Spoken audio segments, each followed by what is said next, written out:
Well then, welcome back to the stream. I presume it's the same person. I hope so, in a sense. So, the end of the Sign of the Four. Dear, I've been away for one day and I'm already all out of practice. Anyway, so let's type in the previous section. Holmes and Watson took Toby, dog with a particularly good sense of smell, and attempted to trace one of the murderers. After a slight mishap, they arrived on the trace of they arrived at the dock of a steamship called the Aurora, which appeared to have gone completely missing. And after spending nearly a full day sitting around waiting for news from Holmes's network of homeless children, Holmes decided to take action himself, disappeared off, and then returned in the guise of an elderly mariner, much to my amusement and the surprise of Watson and Athelney Jones, who had been summoned to Baker Street by Holmes. They are now sitting around waiting for Holmes to unveil the truth, which he has apparently arrived at. So, without further ado, Chapter 10, The End of the Islander. Our meal was a merry one. Holmes could talk exceedingly well when he chose, and that night he did choose. He appeared to be in a state of nervous exultation. I have never seen him so brilliant. He spoke on a quick succession of subjects, on miracle plays, on medieval pottery, on Stradivarius violins or the Buddhism of Ceylon, and on the warships of the future, handling each as though he had made a special study of it. His bright humour marked the reaction from his black depression of the preceding days. Athelney Jones proved to be a sociable soul in his hours of relaxation, and faced his dinner with an air of bon vivant. For myself, I felt elated at the thought that we were nearing the end of our task, and I caught something of Holmes's gaiety. None of us alluded during dinner to the cause which had brought us together. When the cloth was cleared, Holmes glanced at his watch and filled up 3 glasses with port. "One bumper," said he, "to the success of our little expedition. And now it is high time we were off. Have you a pistol, Watson?" "I have my old service revolver in my desk." "You had best take it, then. It is best to be prepared. I see that the cab is at the door. I ordered it for 6:30. It was a little past 7 before we reached the Westminster Wharf and found our launch awaiting us. Holmes eyed it critically. "Is there anything to mark it as a police boat?" "Yes, that green lamp at the side." "Oh, wait, no, that would be Athelney Jones." "Yes, that green lamp at the side." "Then take it off." The small change was made and we stepped on board, and the ropes were cast off. Jones, Holmes, and I sat in the stern. There was 1 man at the rudder, 1 to tend the engines, and 2 burly police inspectors forward. "Where to?" asked Jones. "To the Tower. Tell them to stop opposite Jacobson's yard." Our craft was evidently a very fast one. We shot past the long lines of loaded barges as though they were stationary. Holmes smiled with satisfaction as we overhauled a river steamer and left her behind. "We ought to be able to catch anything on the river," he said. "Well, hardly that, but there's not many launches to beat us." "We shall have to catch the Aurora, and she has a name for being a clipper. I will tell you how the land lies, Watson."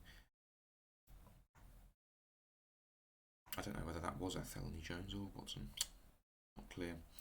"You recollect how annoyed I was at being balked by so small a thing?" "Yes." "Well, I gave my mind a thorough rest by plunging into a chemical analysis. One of our greatest statesmen has said that a change of work is the best rest. so it is.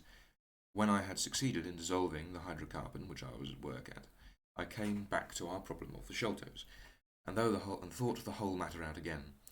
My boys had been up the river and down the river without result. The launch was not at any landing stage or wharf, nor had it returned, yet it could hardly have been scuttled to hide their traces, though that always remains as a possible hypothesis, if all else failed. I knew this man, Small, had a certain degree of low cunning, but I did not think him capable of anything in the nature of delicate finesse. That is usually a product of higher education. I then reflected that since he had certainly been in London some time, as we had evidence that he had maintained a continual watch over Pondicherry Lodge, he could hardly leave at a moment's notice, but would need some little time, if it were only a day, to arrange his affairs. That was the balance of probability, at any rate. "It seems to me to be a little weak," said I. "It is more probable that he had arranged his affairs before he ever set out upon his expedition." "No, I hardly think so. This lair of his would be too valuable a retreat in case of need for him to give it up until he was sure that he could do without it. But a second consideration struck me. Jonathan Small must have felt that the peculiar appearance of his companion, however much he may have top-coated him, would give rise to gossip, and possibly be associated with this Norwood tragedy. He was quite sharp enough to see that. They had started from their headquarters under the cover of darkness, and he would wish to get back before it was broad light. Now it was past 3 o'clock, according to Mrs. Smith, when they got the boat. It would be quite bright, and people would be about in an hour or so. Therefore I argued that they did not go very far. They paid Smith well to hold his tongue, reserved his launch for the final escape, and hurried to their lodgings with the treasure box. In a couple of nights, when they had time to see what view the papers took and whether there were any suspicions, they would make their way under the cover of darkness to some ship at Gravesend or in the Downs, where no doubt they had already arranged for passages to the Americas or to the colonies. But the launch, they could not have taken that to their lodgings. Quite so. I argued that the launch must be no great way off, in spite of its invisibility. I then put myself in the place of Small, and looked at it as a man of his capacity would. He would probably consider that to send back the launch or to keep it at the wharf would make pursuit easy if the police did happen to get on his track. How then could he conceal the launch, and yet have her at hand when wanted? I wondered what I should do myself were I in his shoes. I could only think of one way of doing it. He might land the launch over to some boat builder or repairer with directions to make a trifling change in her. She would then be removed to his shed or yard, and so be effectually concealed, while at the same time I could have her at a few hours' notice. That seems simple enough. It is just these very simple things which are extremely liable to be overlooked. However, I determined to act on the idea. I started at once in Miss Harmless Seaman's rig, and inquired at all the yards down the river. I drew a blank at 15, but at the 16th, Jacobson's, I learned that the Aurora had been handed over to him 2 days ago by a wooden-legged man, with some trivial directions as to her rudder. "There ain't naught amiss with her rudder," said the foreman. "There she lies with the red streaks." At that moment, who should come down but Mordecai Smith, the missing owner. He was rather the worse for liquor. I should not, of course, have known him, but he bellowed out his name and the name of his launch. "I want her tonight at 8 o'clock, said he. 8 o'clock sharp, mind, for I have 2 gentlemen who won't be kept waiting." I don't know how good that drunk voice was, probably not very good, but got to make an effort. They had evidently paid him well, for he was very flush with money and chucking shillings about at the men. I followed him some distance, but he subsided into an alehouse, so I went back to the yard, and happened to pick up one of my boys on the way. I stationed him as a sentry over the launch. He is to stand at the water's edge and wave his handkerchief to us when they start. We shall be lying off in the stream, and it will be a strange thing if we do not take men, treasure, and all.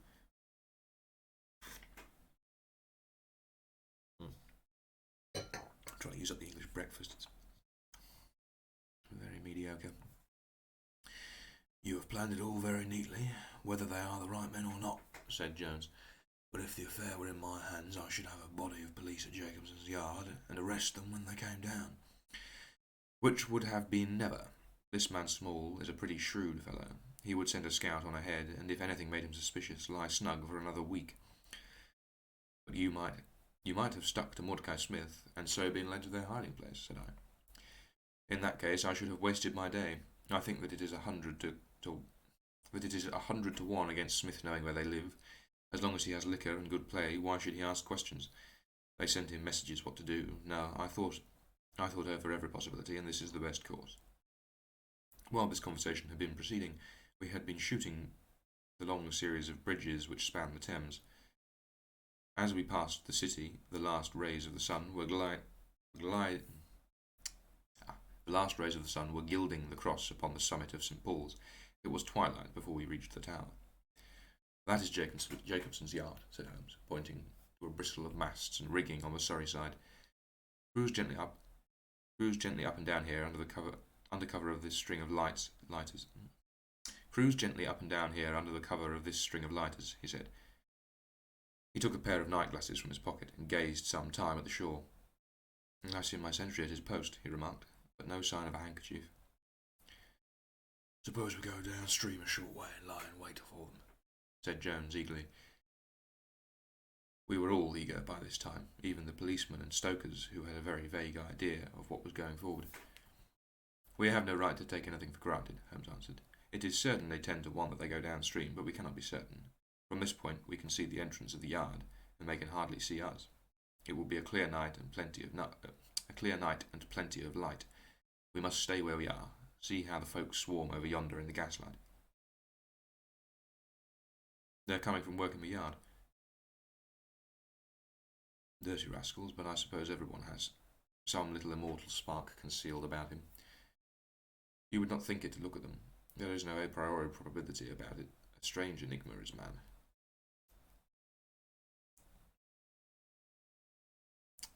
Someone calls him a soul concealed in an animal, I suggested. Winwood Reade is good upon the subject, said Holmes. He remarks that while the individual man is an insoluble puzzle, in the aggregate he becomes a mathematical certainty. You can, for example, never foretell what any one man will do, but you can say with precision what an average number will be up to. Individuals vary, but percentages remain constant, so says the statistician. But do I see a handkerchief? Surely there is a white flutter over yonder. Yes, it is your boy, I cried. I can see him plainly. And there is the Aurora, exclaimed Holmes, and going like the devil. Full speed ahead, engineer. Make after that launch with the yellow light. By heaven, I shall never forgive myself if she proves to have the heels of it.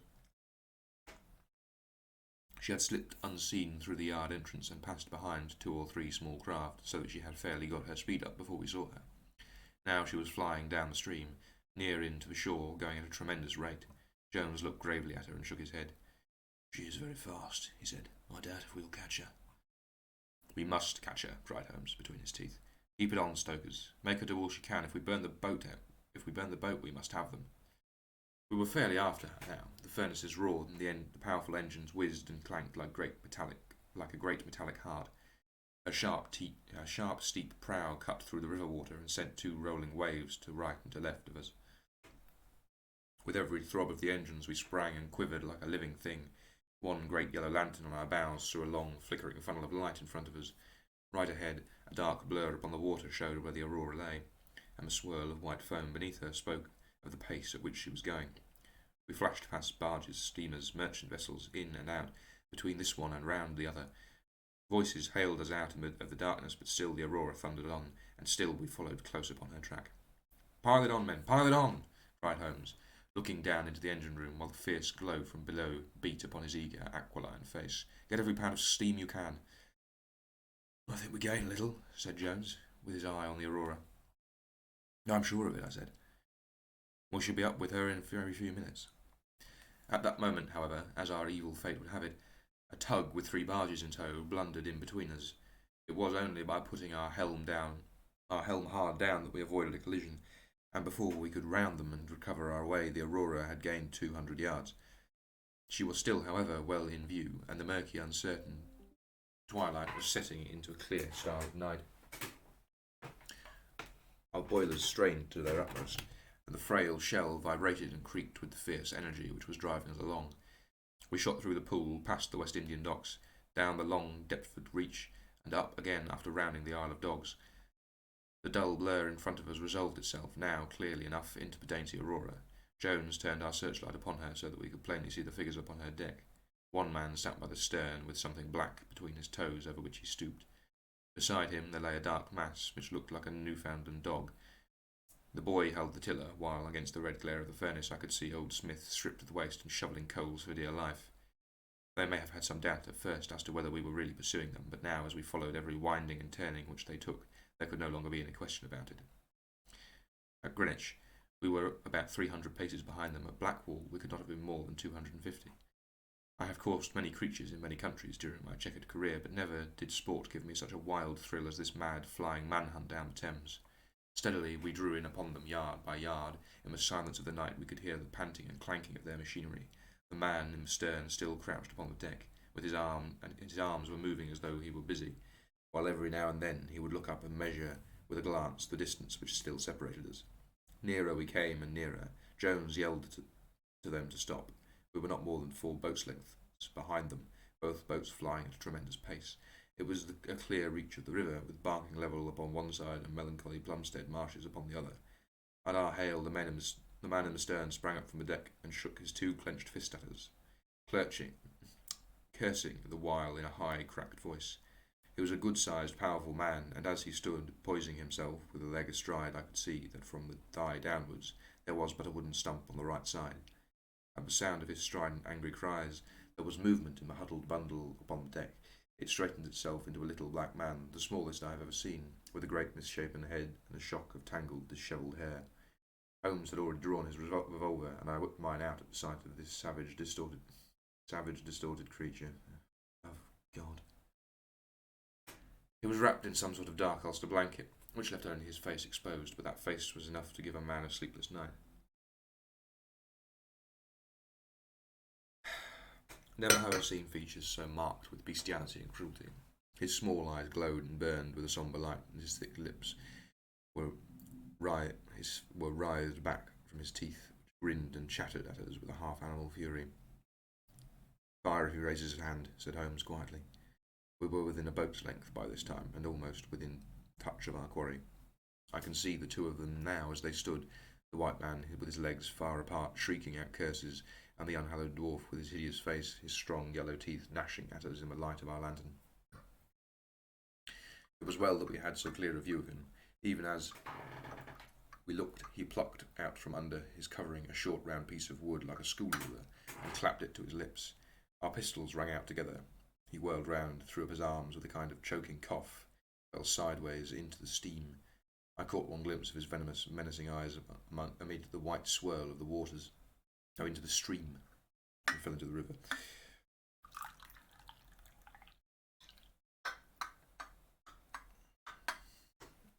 I'll reread that. Our pistols rang out together. He whirled round, threw up his arms, and with a kind of choking cough, fell sideways into the stream. I caught one glimpse of his venomous, menacing eyes amid the white swirl of the waters. At the same moment, the wooden-legged man threw himself upon the rudder and put it hard down so that his boat made straight for the southern bank, while we shot past her stern, only clearing her by a few feet. We were round after her in an instant, but she was already nearly at the bank. It was a wild, desolate place, where the moon glimmered upon a wide expanse of marshland, with pools of stagnant water and beds of decaying vegetation. The launch, with a dull thud, ran upon the mud bank, with her bow in the air, her stern flush with the water. The fugitive sprang out. His stump instantly sank its whole length into the sodden soil. In vain he struggled and writhed, but not one step could he possibly take forwards or backwards. He yelled in impotent rage and kicked frantically into the mud with his other foot, but his struggles only bored his wooden pin deeper into the sticky bank. When we brought our launch alongside, he was so firmly anchored that it was only by throwing the end of a rope over his shoulders that we were able to haul him out and to drag him like some evil fish over our side. The 2 Smiths, father and son, sat sullenly in their launch, but came aboard meekly enough when commanded. The Aurora herself we hauled off and made fast to our stern. A solid iron chest of Indian workmanship stood upon the deck. This, there could be no question, was the same that had contained the ill-omened treasure of the Sholtos. There was no key, but it was of considerable weight, so we transferred it carefully to our own little cabin. As we steamed slowly upstream again, we flashed our searchlight in every direction, but there was no sign of the islander. Somewhere in the dark ooze at the bottom of the Thames lie the bones of that strange visitor to our shores. See here, said Holmes, pointing to the wooden hatchway. We were hardly quick enough with our pistols. There, sure enough, just behind where we had been standing, stuck one of those murderous darts which we knew so well. It must have whizzed between us at the instant that we fired. Holmes smiled at it and shrugged his shoulders in an easy fashion, but I confess that it turned me sick to think of the horrible death which had passed so close to us that night. Which is the end of chapter 10.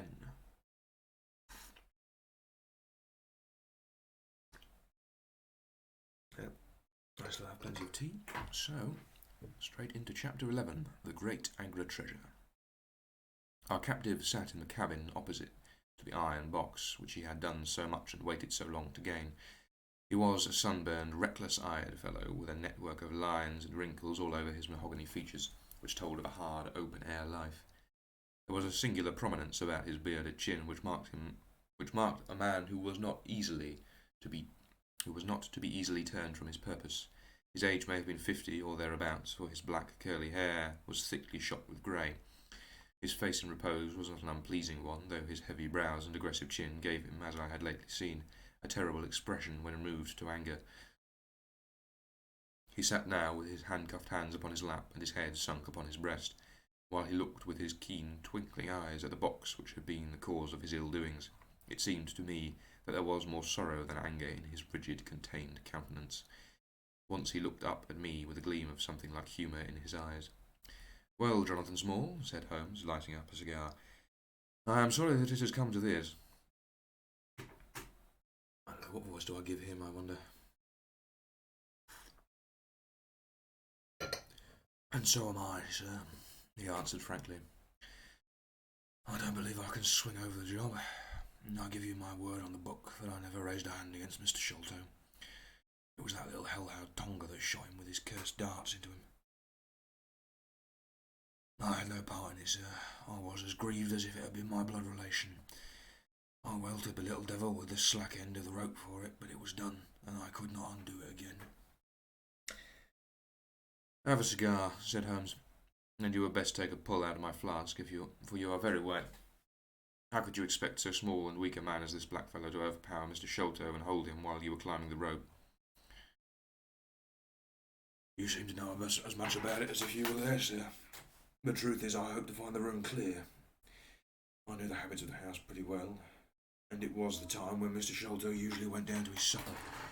I shall make no secret of the business. The best defence I can make is just the simple truth. Now, if it had been the old Major, I would have swung for him with a light heart. I would have thought no more of knifing him than of smoking his cigar. But it's cursed hard that I should be lagging over this young Sholto with whom I have no quarrel whatever." "You are under the charge of Mr. Athelney Jones of Scotland Yard. He is going to bring you up to my rooms, and I shall ask you for a true account of the matter. You must make a clean breast of it, for if you do, I hope that I may be of some use to you. I think I can prove that the poison acts so quickly that the man was dead before you ever reached the room." "There he was, sir. I never got such a turn in my life as when I saw him grinning at me with his head on his shoulders as I climbed through the window. It fairly took me, sir. I'd have half killed Tonga for it if he had not scrambled off. That was how he came to leave his club, and some of his darts too, as he tells me, which I dare say helped to put you on our track. Though how you kept on it is more I can tell. I don't feel no malice against you for it. It does seem a queer thing," he added with a bitter smile, "that I, who have a fair claim to nigh upon $500,000 of money, should spend the first half of my life building a breakwater in the Andamans, and am to spend the other half digging drains at Dartmoor. It was an evil day for me when I first clapped eyes on the merchant Achmet and had to do with the Agra treasure, which never brought anything but a curse yet upon the man who owned it. To him it brought murder, to Major Sholto it brought fear and guilt. To me it has meant slavery for life." At this moment, Athelney Jones thrust his broad face and heavy shoulders into the tiny cabin. "Quite a familiar party," he remarked. That was not his voice. "Quite a familiar party," he remarked. I think you shall have a pot of that flask, Holmes. Well, I think we may all congratulate each other. Pity we didn't take the other alive, but there was no choice. I say, Holmes, you must confess that you cut her rather fine. You cut it rather fine. It was all we could do to overhaul her. All is well that ends well, said Holmes, but I certainly did not know that the Aurora was such a clipper. Smith says she is one of the fastest launches on the river, and that if he had another man to help him with the engines, we should never have caught her. He swears he knew nothing of this Norwood business. Neither did he, cried our prisoner. Not a word. I chose his launch because I heard she was a flyer. We told him nothing, but we paid him well, and he was to get something handsome if we reached our vessel, the Esmeralda, at Gravesend, outward bound for the Brazils.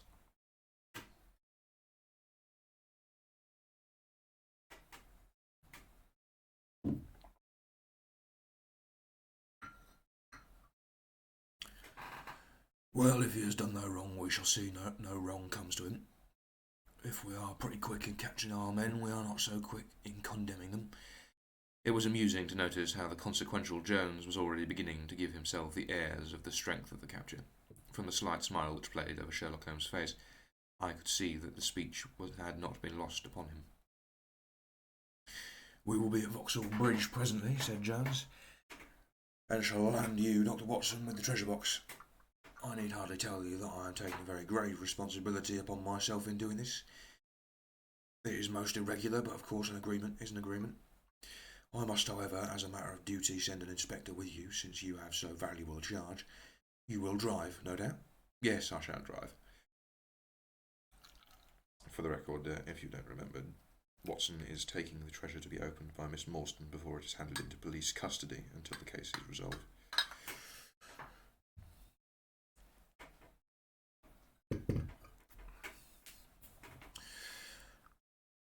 It's a pity there's no key, but we may take an inventory first. You will have to break it open. Where is the key, my man? At the bottom of the river, said Small shortly. There was no use in you're giving this unnecessary trouble. We have had to work enough already through you. However, Doctor, I need not warn you to be careful. Bring the box back with you to the Baker Street rooms. You will find us there on your way to the station. On our way to the station, rather. They landed me at Vauxhall with my heavy iron box, and with a bluff, genial inspector as my companion. A quarter of an hour's drive brought us to Mrs. Cecil Forrester's. The servant seemed surprised at so late a visitor. Mrs. Cecil Forrester was out for the evening, she explained, and likely to be very late. Miss Morstan, however, was in the drawing-room. So to the drawing-room I went, box in hand, leaving the obliging inspector in the cab. She was seated by the window, dressed in some sort of white diaphanous material, with a little touch of scarlet at the neck and waist. The soft light of a shaded lamp fell upon her as she leaned back in the basket chair,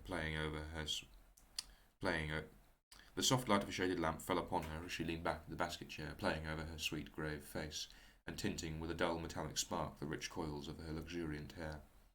One white arm and hand had drooped over the side of the chair, and her whole pose and figure spoke of an absorbing melancholy. At the sound of my footfall she sprang to her feet, however, and a bright flush of surprise and pleasure covered her pale cheeks. I've got to remember her voice. I heard the cab drive up, she said. I thought that Mrs. Forrester had come back very early, but I never dreamed that it might be you. What news have you brought me?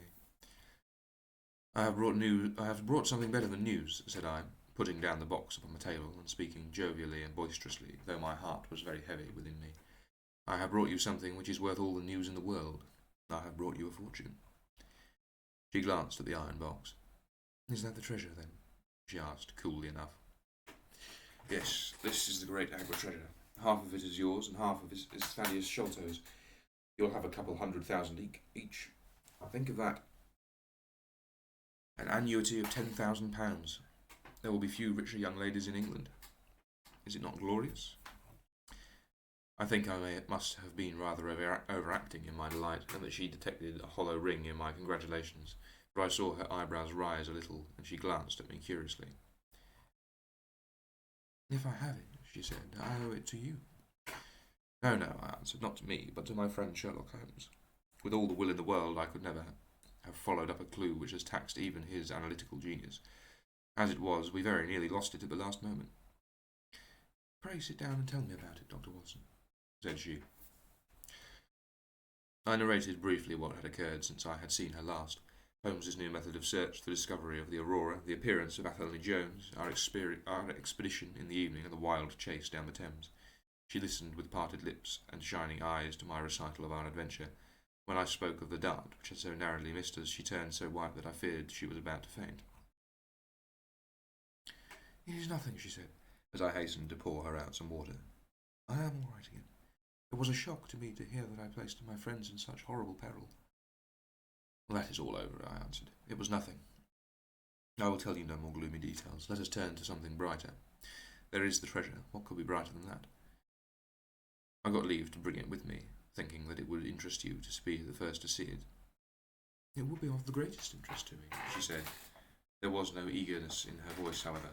It had struck her, doubtless, that it might seem ungracious upon her part to be indifferent to a prize which had cost so much to win. "What a pretty box," she said, stooping over it. "This is Indian work, I suppose?" "Yes, it is Benares metalwork. I'll have to come back and check on that." "And so heavy," she exclaimed, trying to raise it. "The box alone must be of some value. Where is the key?" "Small threw it into the Thames," I answered. "I must borrow Mrs. Forrester's poker." There was in the front a thick and broad hasp brought in the image of a sitting Buddha. Under this I thrust the end of the poker and twisted it outwards as a lever. The hasp sprang open with a loud snap. With trembling fingers I flung back the lid. We both stood gazing in astonishment. The box was empty. No wonder that it was heavy. The ironwork was 2/3 of an inch thick all round. It was massive, well made, and solid, like a chest constructed to carry things of great price, but not one shred or crumb of metal or jewellery lay within. It was absolutely and completely empty. "The treasure is lost," said Miss Morstan calmly. As I listened to the words and realised what they meant, a great shadow seemed to pass from my soul. I did not know how this Agra treasure had weighed down on me until now that it was finally removed. It was selfish, no doubt, disloyal, wrong, but I could not realise nothing. I could realise nothing save that the golden barrier was gone from between us.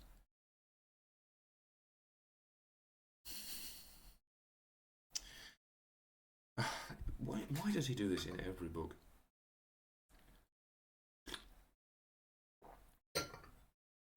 "Thank God!" I ejaculated from my very heart. She gave me a quick, questioning smile. "Why do you say that?" she said. "Because you are within my reach again," I said, taking her hand. She did not withdraw it. "Because I love you, Mary, as truly as ever a man loved a woman. Because this treasure, these riches, sealed my lips. Now that they are gone, I can tell you how I love you. That is why I said, thank God." "Then I say thank God too," she whispered, as I drew her to my side. Whoever had lost a treasure, I knew that night that I had gained one.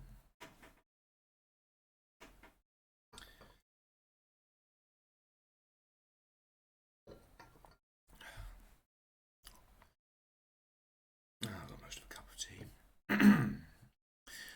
Chapter 12. The Strange Story of Jonathan Small. A very patient man was that inspector in the cab, for it was a weary time before I rejoined him. His face clouded over when I showed him the empty box. "There goes the reward," said he gloomily. "Where there is no money, there is no pay. This night's work would have been worth a tenner each to Sam Brown and me if the treasure had been there." "Thaddeus Sholto is a rich man," I said. "He will see that you are rewarded, treasure or no." The inspector shook his head despondently, however. "It is a bad job," he repeated, "and so Mr. Athelney Jones will think." His forecast proved to be correct, for the detective looked blank enough when I got to Baker Street and showed him the empty box. They had only just arrived, Holmes, the prisoner, and he, for they had changed their plans so far as to report themselves at the station upon the way. My companion lounged in his armchair with his usual listless expression, while Small sat stolidly opposite him with his wooden leg cocked over his sound one. As I exhibited the empty box, he leaned back in his chair and laughed aloud. "This is your doing, Small," said Athelney Jones angrily. "Yes, I have put it away where you shall never lay a hand upon it," he cried exultantly. "It is my treasure, and if I can't have the loot, I'll take darn good care that no one else does." I tell you that no living man has any right to it, unless it is three men who are in the Andaman convict barracks and myself. I know now that I cannot have the use of it, and I know that they cannot. I have acted all through for them as much as for myself. It's been the sign of 4 with us always. Well, I know that they would have had me do just what I have done, and throw the treasure in the Thames rather than let it go to the kith and kin of Sholto or Morstan. It was not to make them rich that we did for Achmet. You'll find the treasure where the key is, and where little Tonga is. When I saw that your launch must catch us, I put the loot away in a safe place. There are no rupees for you in this journey. You are deceiving us, Small, said Athelney Jones sternly. If you had wished to throw the treasure into the Thames, it would have been easier for you to throw the box and all. Easier for me to throw, and easier for you to recover, he answered with a shrewd, sidelong look. The man that was clever enough to hunt me down is clever enough to pick a half box from the bottom of the river. Now that they are scattered over 5 miles or so, it may be a harder job. It went to my heart to do it, though. I was half mad when you came up with us. However, there's no good grieving over it. I have had ups and downs in my life, but I've learned not to cry over spilt milk. This is a very serious matter, Small, said the detective. If you had helped justice instead of thwarting it in this way, you would have had a better chance at your trial. Justice, snarled the ex-convict. A petty justice. Whose loot is this if not ours? Where is the justice that I should give it up to those who had never earned it? Look how I've earned it, 20 long years of that fever-ridden swamp, all day at work under the mangrove trees, all night chained up in the filthy convict huts, bitten by mosquitoes, racked with ague, bullied by every cursed black-faced policeman who loved to take it out of white men. That was how I earned the Agra treasure. And you talk to me of justice because I cannot bear to feel that I have paid this price only that another may enjoy it. I would rather swing a score of times or have one of those Tonga darts in my side than live in a convict cell and feel that another man is at his ease in a palace with the money that should have been mine. Small had dropped his mask of stoicism, and all this came out in a wild whirl of words while his eyes blazed and the handcuffs clanked together with that impassioned movement of his hands. I could understand, as I saw the fury and the passion of the man, that it was no groundless or unnatural terror which had possessed Major Sholto when he first learned the injured convict was upon his track. You forget that we know nothing of this at all, said Holmes quietly. We have not heard your story, and we cannot tell how far justice may originally have been on your side. Well, sir, you have been very fair spoken to me, though I can see that I have you to thank that I have these bracelets upon my wrists. Still, I bear no grudge for that. It's all fair and above board. If you want to hear my story, then I have no wish to hold it back. What I say to you is God's truth, every word of it. You can put the glass beside me here. I'll put my lips to it if I'm dry. I am a Worcestershire man myself, born near Pershore. I dare say that you would find a heap of Smalls living there now, if you would look. I have often thought of taking a look round there, but the truth is that I was never much of a credit to the family, and I doubt if they would be so very glad to see me. They were all steady chapel-going folk, small farmers, well known and respected over the countryside, while I was always a bit of a rover. At last, however, when I was about 18, I gave them no more trouble, for I got into a mess over a girl and could only get out of it by taking the Queen's shilling and joining the 3D buffs, which was just starting for India. I wasn't destined to do much soldiering, however. I had just got past the goose step and learned how to handle my musket when I was fool enough to go swimming in the Ganges. Luckily for me, my company sergeant, John Alder, was in the water at the same time, and he was one of the finest swimmers in the service. A crocodile took me just as I was halfway across and nipped off my right leg as clean as a surgeon could have done it, just above the knee. What with the shock and of the blood loss, I fainted and should have drowned if Alder had not caught me and paddled for the bank. If Holder had not caught hold of me and paddled for the bank. I was 5 months in the hospital over that, and when at last I was able to limp it out of there with his timber toe strapped to my stump, I found myself invalided out of the army and unfitted for any active occupation. I was, as you can imagine, pretty down on my luck at this time, for I was a useless cripple, though not yet in my 20th year, However, my misfortune soon proved to be a blessing in disguise. A man named Abel White, who had come out there as an indigo planter, wanted an overseer to look after his coolies and keep them up to love of God, and keep them up to their work. He happened to be a friend of our colonel's, who had taken an interest in me since the accident. To make a short story, to make a long short story, the colonel recommended me strongly for the post, and as the work was mostly to be done on horseback, my leg was no great obstacle, for I had enough knee left to keep a good grip of the saddle. What I had to do was ride over the plantation and keep an eye on the men as they worked, and to report the idlers.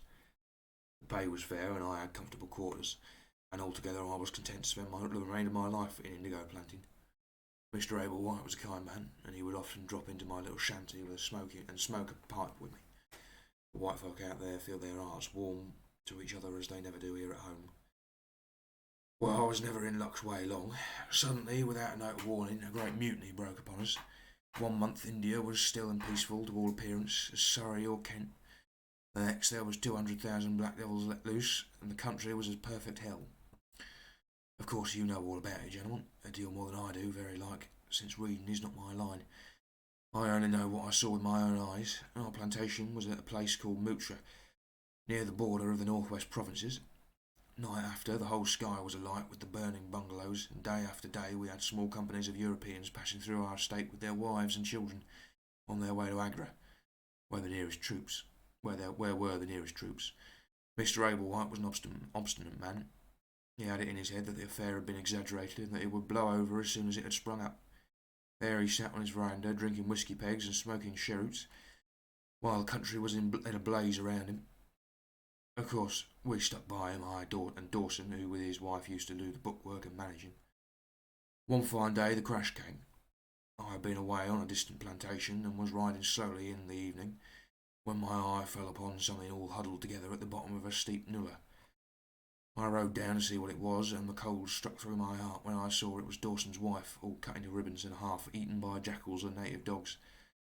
A little further up the road, Dawson himself was lying on his face, quite dead, with an empty revolver in his hand and 4 sepoys lying across each other in front of him. I reined up my horse, wondering which way I should turn, but at that moment I saw thick smoke curling up from Abel White's bungalow and the flames beginning to burst through the roof. I knew then that I could do my employer no good, but would only throw my life away if I meddled in the matter. From where I stood I could see hundreds of the black fiends with their red coats still on their backs, dancing and howling around the burning house. Some of them pointed at me, and a couple of bullets sang past my head, so I broke our way across the paddy fields and found myself late at night safe within the walls of Agra. As it proved, however, there was no great safety there either. The whole country was up like a swarm of bees. Wherever the English could collect in little bands, they held just the ground that their guns commanded. Everywhere else they were helpless fugitives. It was a flight of the millions against the hundreds, and the cruelest part of it was that these men we had fought against, foot, horse and gunners, were our own picked troops, whom we had taught and trained, handling our own weapons and blowing our own bugle calls. At Agra there were the 3D Bengal Fusiliers, some Sikhs, 2 troops of horse and a battery of artillery. A volunteer corps of clerks and merchants had been formed, and this I joined, wooden leg and all.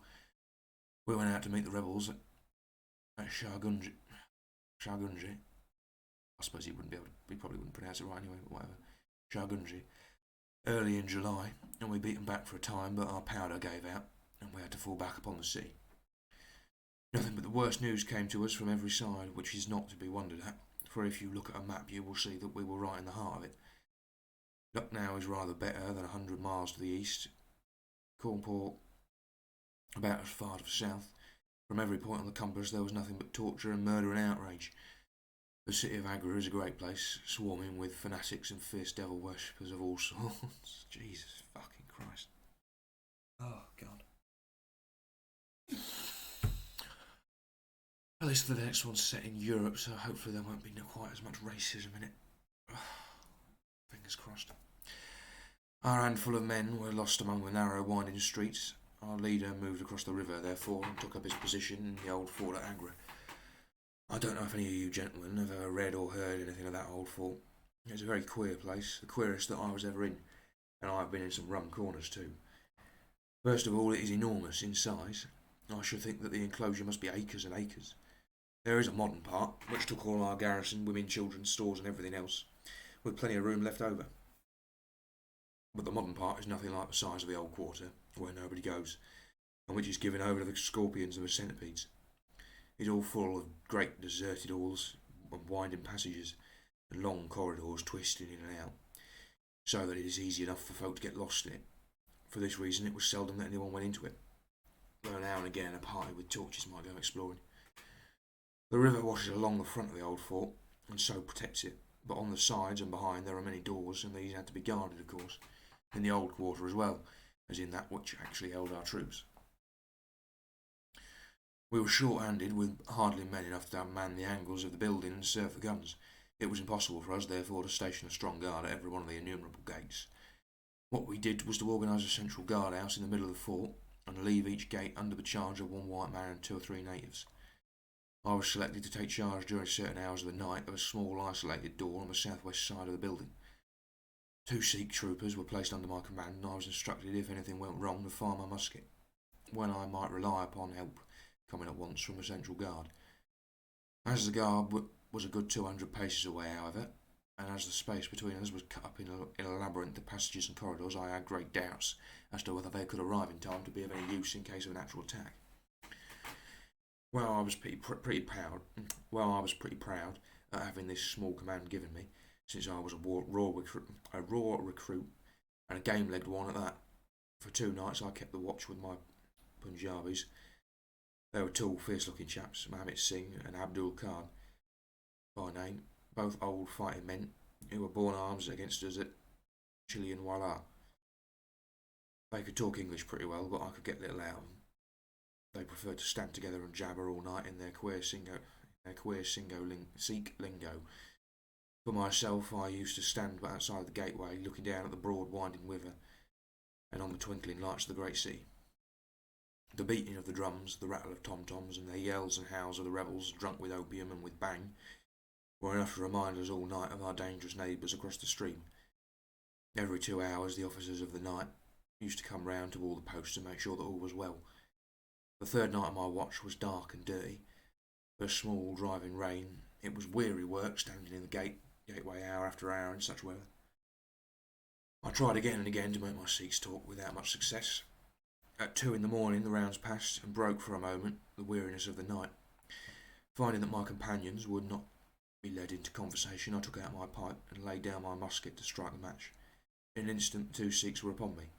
One of them snatched my firelock up and levelled it at my head, while the other held a great knife to my throat and swore between his teeth that he would plunge it into me if I moved a step. My first thought was that these fellows were in league with the rebels, but that this was the beginning of an assault. If our doors were in the hands of the sepoys, the place must fall, and the women and children would be treated as they were in Cawnpore. Maybe you gentlemen think that I'm just making a case for myself, but I give you my word that when I thought of that, though I felt the point of the knife at my throat, I opened my mouth with the intention of giving a scream. If it was my last one, which might alarm the main guard.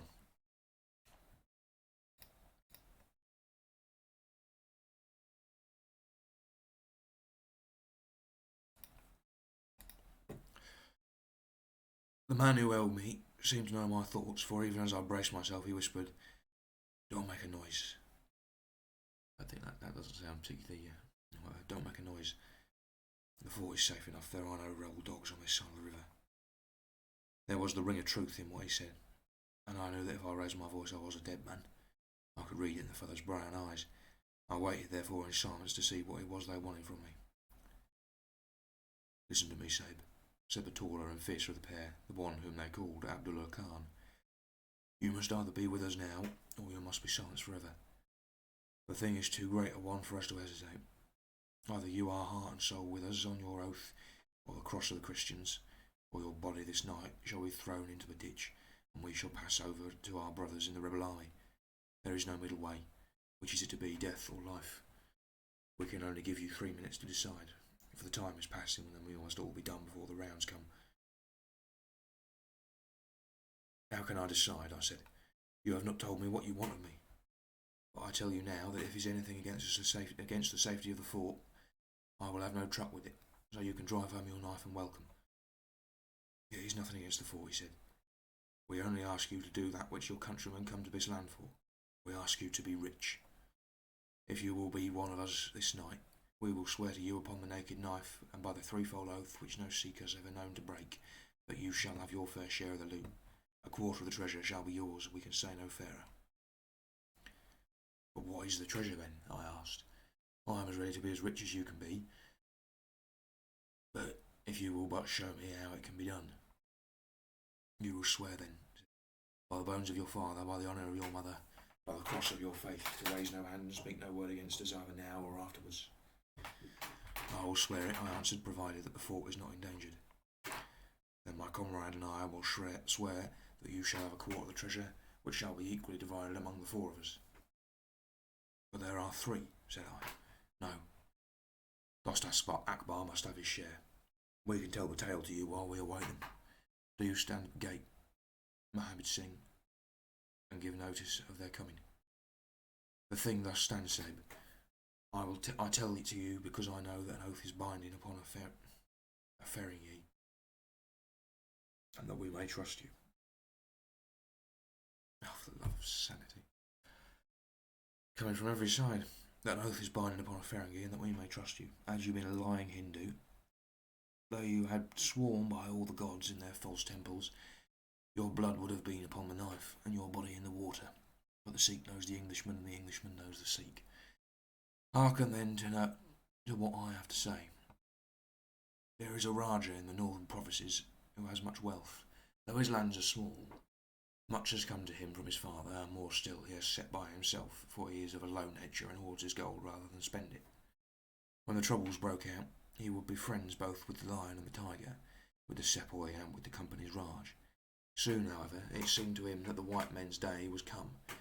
Although through all the land he could hear of nothing but their death and their overthrow. Yet being a careful man, he made such plans that, come what might, half at least of his treasure should be left to him. That which was in gold and silver he kept by himself in the vaults of his palace, but the most precious stones and the choicest pearls, what he had put in an iron box. That he had put in an iron box, and sent in by a trusted servant, who, under the guise of a merchant, should take it to the fort at Agra, there to lie until the land is at peace. Thus, if the rebels won, he would have his money, but if the company conquered, his jewels would be saved to him. Having thus divided his hoard, he threw himself into the cause of the sepoys, since they were strong upon his borders. By doing this, mark you, Sahib, his property becomes the due of those who have been true to their salt. This pretend merchant, who travels under the name of Ahmed, is now in the city of Agra, and desires to gain his way into the fort. He has with him as a travelling companion my foster brother Dost Akbar, who knows his secret. Dost Akbar has promised this night to lead him to a side posting of the fort, and has chosen this one for his purpose. Here he will come presently, and here he will find Mohammed Singh and myself awaiting him. This place is lonely, and none shall know of his coming. The world shall know of the merchant Ahmed no more, but the great treasure of the Rajah shall be divided among us. What say you to it, Sahib? In Worcestershire, the life of a man seems a great, sacred thing, but it is very different when there is fire and blood all round you, and you have been used to meeting death at every turn. Whether Ahmed the merchant lived or died was a thing as light as air to me, but at the talk about the treasure my heart turned to it, and I thought of what I might do in the old country with it, and how my folk would stare when they saw this there ne'er-do-well coming back with his pockets full of gold. My daughters. I had therefore made up my mind. Abdullah Khan, however, thinking that I had hesitated, pressed the matter more closely. "Consider, Sahib," he said. "If this man is taken by the commandant, he will be hung or shot, and his jewels taken by the government, so that no man will be a rupee the better for them. Now, since we do the taking of him, why should we not do the rest as well? The jewels will be as well with us as in the company's coffers. There will be enough to make every one of us rich and great chiefs. No one can know about the matter, for we are cut off from all men. What could be better for the purpose? Say again then, Sahib, whether you are with us, or if we must look upon you as an enemy." I am with you heart and soul, said I. It is well, he answered, handing me back my firelock. You see that we trust you, for your word like ours is not to be broken. We have now only to wait for my brother and the merchant. Does your brother know then of what you will do? I asked. The plan is his. He has devised it. We will go to the gate and share the watch with Mohammed Singh. The rain was still falling steadily, for it was just the beginning of the wet season. Heavy brown clouds were drifting across the sky, and it was hard to see more than a stone cast. A deep moat lay in front of our door, but the water it was in places nearly dried up, and it could easily be crossed. It was strange to me to be standing there with those two wild Punjabis waiting for the man who was coming to his death. Suddenly my eye caught the glint of a shaded lantern on the other side of the moat. It vanished among the mound heaps and then appeared again, coming slowly in our direction. Here they are, I exclaimed. You will challenge him, Sahib, as usual, whispered Abdullah. Give him no cause for fear. Send us in with him, and we shall do the rest, while you stay here on guard. Have the lantern ready to uncover, that we may be sure that it is indeed the man. The light had flickered onward, now stopping and now advancing, until we could see two dark figures upon the other side of the moat. I let them scramble down the sloping bank and splash through the mire, and climb halfway up to the gate before I challenged them. Who goes there? Said I in a subdued voice.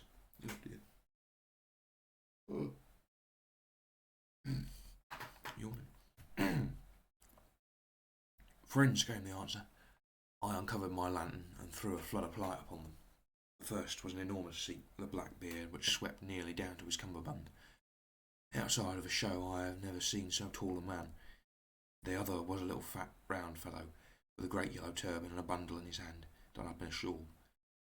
He seemed to be in a quiver with fear, for his hands twitched as if he had the ague, and his head kept turning to the left and right, with two bright little twinkling eyes, like a mouse when he ventures out from his hole. It gave me the chills to think of killing him, but I thought of the treasure in my heart set as hard as flint within me. When he saw my white face, he gave a little chirrup of joy and came running up towards me. I don't know. Well, chirrup of joy. Your protection, Sahib, he panted. Your protection for the unhappy merchant, Ahmed. I have travelled across Rajputana that I might seek the shelter of the fort at Agra. I have been robbed and beaten and abused because I have been the friend of the company. It is a blessed night, this, when I am once more in safety. I am my poor possession. Oh wait, I was just giving everyone Small's voice, wasn't I? For the love of sanity. What have you in the bundle? I asked. Do I stick with Small or stick with... flip it.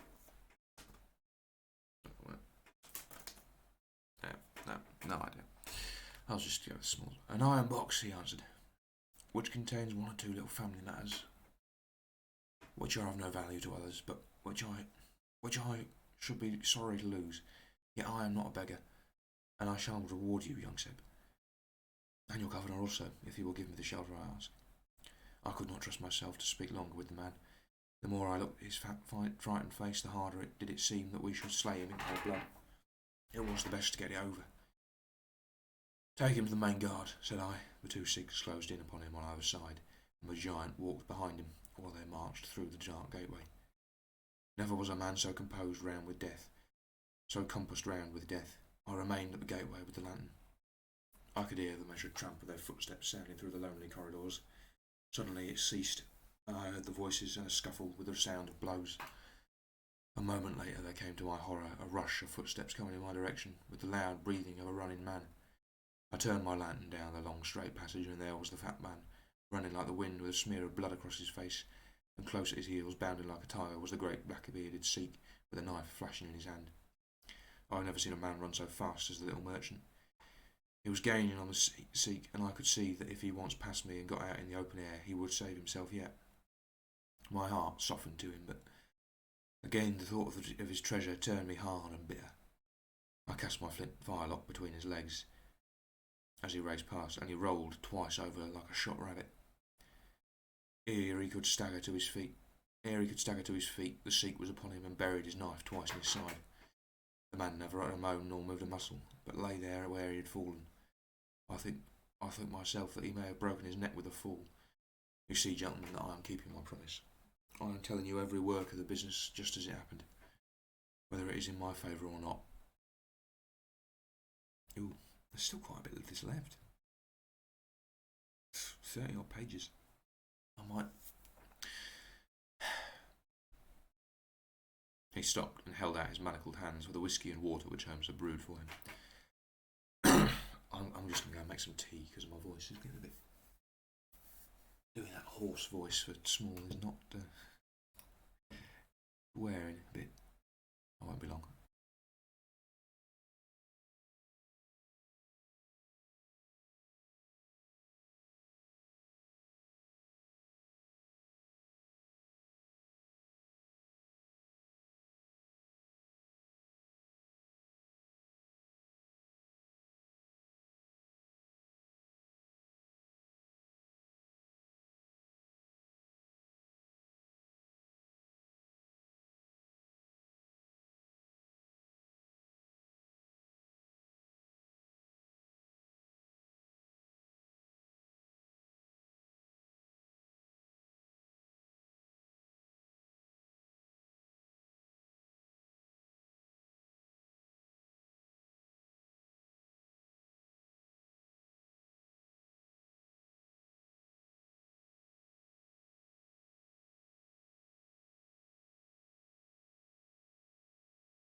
Right then. The alarm will go off in a second, which will no doubt be irritating, but there's only so much I can do. Tea is important. It's what keeps me going. Right. He stopped and held out his manacled hands for the whiskey and water which Holmes had brewed for him. For myself, I confess that I had now conceived the utmost horror of the man, not only for this cold-blooded business in which he had been concerned, but even more for the somewhat flippant and careless way in which he narrated it. Whatever punishment was in store for him, I felt that he might expect no sympathy from me. Sherlock Holmes and Jones sat with their hands upon their knees, deeply interested in the story, but with the same disgust written upon their faces. He may have observed it, for there was a touch of defiance in his voice and his manner as he proceeded. "It was all very bad, no doubt," said he. "I should like to know how many fellows in my shoes would have refused a share of this loot when they knew that they would have have had their throats cut for their pains. Besides, it was my life or his when once he was in the fort.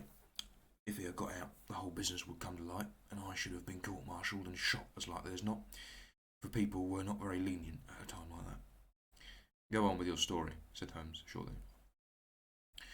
Well, we carried him in, Abdullah Akbar and I. A fine weight he was too, for all that he was so short. Muhammad Singh was left to guard the door.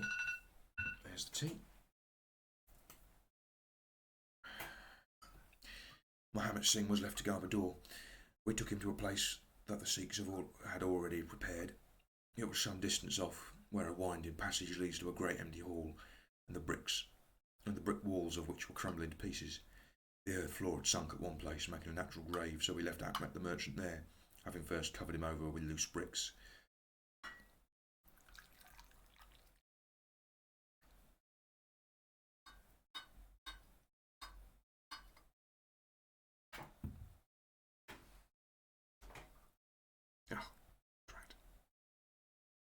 I've got a saucer. No use crying over spilled tea. This done, we all went back to the treasure. It lay where he had dropped it when he was first attacked. The box was the same which lies now, open upon your table. A key was hung by a silken cord to that carved handle upon the top. We opened it, and the light of the lantern gleamed upon a collection of gems such as I have read of and thought about when I was a little lad at Pershore. It was blinding to look upon them. When we had feasted our eyes, we took them all out and made a list of them. There were 143 diamonds of the first water, including one which had been called, I believe, the Great Mogul. It is said to be the second largest stone in existence. There were 97 very fine emeralds, 170 rubies, some of which, however, were very small. There were 40 carbuncles, 210 sapphires, 61 agates, and a great quantity of beryls, onyxes, cat's eyes, turquoises, and other stones, the very names of which I did not know at the time, though I have become more familiar with them since. Besides this, there were nearly 300 very fine pearls, 12 of which were set in a gold coronet. By the way, these last had been taken out of the chest and were not there when I recovered it. After we had counted our treasures, we put them back into the chest and carried them to the gateway to show them to Muhammad Singh. Then we solemnly renewed our oath to stand by each other and to be true to our secret. We agreed to conceal our loot in a safe place until the country should be at peace again, and then to divide it equally among ourselves. There was no use dividing it at present, for if gems of such value were found upon us, it would cause suspicion, and there was no privacy in the fort, nor any place we could keep them. We carried the box, therefore, into the same hall where we had buried the body, and there, under certain bricks in the best preserved wall, we made a hollow and put our treasure. We made careful note of the place, and next day I drew 4 plans, one for each of us, and put the sign of the 4 of us at the bottom, for we had sworn that we should each always act for all, so that none might take advantage. This is an oath that I can put my hand to my heart and swear that I have never broken.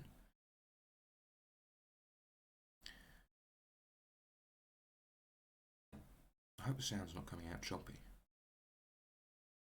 I do worry a little bit. Well, there's no use my telling you, gentlemen, what came of the Indian Mutiny. After Wilson took Delhi and Sir Colin relieved Lucknow, the back of the business was broken. Fresh troops came pouring in, and Nana Sahib made himself scarce over the frontier. A flying column under Colonel Greethard came round to Agra and cleared the Pandys away from it. Peace seemed to be settling upon the country, and we 4 were beginning to hope that the time was at hand when we might safely go off with our shares of the plunder. In a moment, however, our hopes were shattered by our being arrested as the murderers of Ahmed. It came about in this way. When the Rajah put his jewels into the hands of Ahmed, he did it because he knew that he was a trusty man. There are suspicious folks in the East, however. So what does this Rajah do but take a second, even more trusty servant, and set him to play the spy upon the first? This second man was ordered to never let Ahmed out of his sight, and he followed him like his shadow. He went after him that night and saw him pass through the doorway. Of course, He thought he had taken refuge in the fort and applied for admission there himself the next day, but he could find no traces of it. This seemed to him to be so strange that he spoke about it to the sergeant of the guards, who brought it to the ears of the commandant. A thorough search was quickly made, and the body was discovered. Thus, at the very moment that we thought all was safe, we were all four seized and brought to trial on a charge of murder. The three of us because we had held the gate that night, and the fourth because he was known to have been in the company of the murdered man. Not a word about the jewels came out of the trial, for the Rajah had been deposed and driven out of India, so no one had any particular interest in them. The murder, however, was clearly made out, and it was certain that we must all have been concerned in it. The three Sikhs got penal servitude for life, and I was condemned to death, though my sentence was afterwards commuted into the same as the others. It was rather a queer position that we found ourselves in then. There we were, all four tied by the leg, with precious little chance of ever getting out again, while we each held a secret which might have put each of us in a palace if we could only have made use of it. It was enough to make a man eat his heart out, to have to stand the kick and the cuff of every petty jack in office, to have rice to eat and water to drink, when that gorgeous fortune was ready for him outside, just waiting to be picked up. It might have driven me mad, but I was always a pretty stubborn one, so I just held on and bided my time. At last it seemed to me to have come. I was changed from Agra to Madras, and from there to Blair Islands in the Andamans. There are very few white convicts at this settlement. As I behaved well from the first, I soon found myself a sort of privileged person.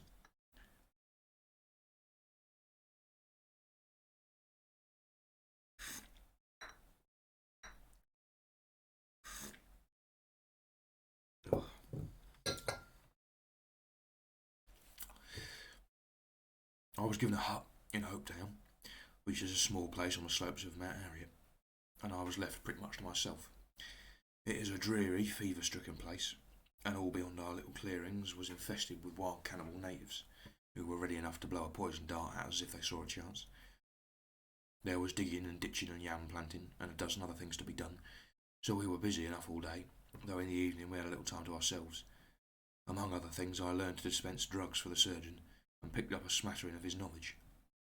All the time I was on the lookout for a chance of escape, but it is hundreds of miles from any other land, and there is little or no wind in those seas, so it was a terribly difficult job to get away. The surgeon, Dr. Somerton, was a fast, sporting young chap, and the other young officers would meet him in his rooms of the evening and play cards. The surgery where I used to make my drugs was next to his sitting room, and a small window between us. Often, if I felt lonesome, I used to turn off the lamp in the surgery, and then, standing there, I could hear their talk and watch their play. I am fond of a hand of cards myself, and it was almost as good as having one to watch the others. There was Major Sholto, Captain Morstan, and Lieutenant Bromley Brown, who were in command of the native troops. And there was the surgeon himself, and 2 or 3 prison officers, crafty old hands who played a nice, sly, safe game. A very snug little party they used to make. Well, there was one thing which very soon struck me, and that was that the soldiers used always to lose and the civilians to win. Mind, I don't say that there was anything unfair, but so it was. These prison chaps had done little else than play cards ever since they had been at the Andamans, and they knew each other's game to a point, while the others just paid to pass the time and threw their cards down anyhow. Night after night, the soldiers got up poorer men, and the poorer they got, the more keen they were to play. Major Sholto was the hardest hit. He used to pay in notes and gold at first, but soon it came to notes of hand for big sums. He sometimes would win for a few deals, just to give him heart. Then the luck would set in against him worse than ever. All day he would wander about as black as thunder, and he took to drinking a deal more than was good for him. One night he lost even more heavily than usual. I was sitting in my hut when he and Captain Morstan came stumbling along the way to their quarters. They were bosom friends, those two, and never far apart. The Major was raving about his losses. "It's all up, Morstan," he was saying, as they passed my hut. "I shall have to send in my papers. I'm a ruined man." "Nonsense, old chap," said the other, slapping him on the shoulder. "I have a nasty face myself," but that was all I could hear, but it was enough to set me thinking. A couple of days later, Major Sholto was strolling down the beach, so I took the chance of speaking to him. I wish to have your advice, Major, said I. Well, Small, what is it? He asked, taking his cheroot from his lips.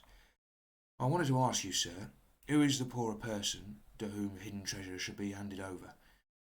I know where 500,000 worth lies, and as I cannot use it myself, I thought perhaps the best thing that I could do would be to hand it over to the proper authorities, and then perhaps they would get my sentence shortened.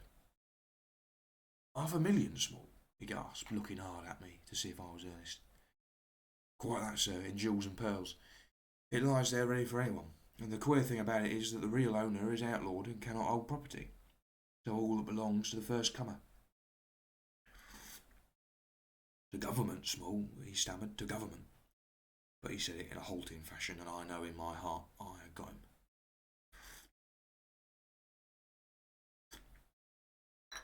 You think it then, sir, that I should give the information to the Governor General, said I quietly.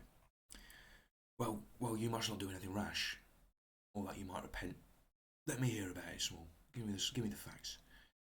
I told him the whole story, with small changes so that he could not identify the places. When I had finished, he stood stock still and full of thought. I could see the twitch of his lip. I could see by the twitch of his lip that there was a struggle going on within him. This is a very important matter, Small, he said at last. You must not say a word to anyone about it, and I shall see you again soon. 2 nights later, he and his friend, Captain Morstan, came to my hut in the dead of night with a lantern. I want you just to let Captain Morstan hear the story from your own lips, Small, he said. I repeated it as I had told it before. It rings true, he said. It's good enough to act upon. Captain Morstan nodded. Look here, Small. We've been talking it over, my friend and I, and we have come to the conclusion that this secret of yours is hardly a government matter. After all, it is a private concern of your own, which of course you have the power of disposing of as you think best. Now, the question is, what price would you ask for it? We might be inclined to take it up, and at least look into it, if you could agree to terms. He tried to speak in a cool, careless way, but his eyes were shining with excitement and greed.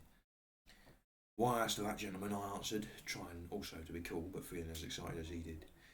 There is only one bargain which a man in my position can make. I shall want you to help. I should want you to help me to my freedom, and to help my 3 companions to theirs. We shall then take you into partnership, and give you a 5th share to divide between you. He said. A 5th share? That is not very tempting. It will come to 50,000 apiece, said I. But how can we gain your freedom? You know very well that what you ask is an impossibility. Nothing of the sort, I answered. I have thought it all out to the last detail. The only bar to our escape is that we can get no boat fit for the voyage, and no provisions to last us for so long a time. There are plenty of little yachts and yawls at Calcutta and Madras, which would serve our turn well. Do you bring one over? We shall engage to get aboard her by night, and if you will drop us at any part of the Indian coast, you will have done your part of the bargain.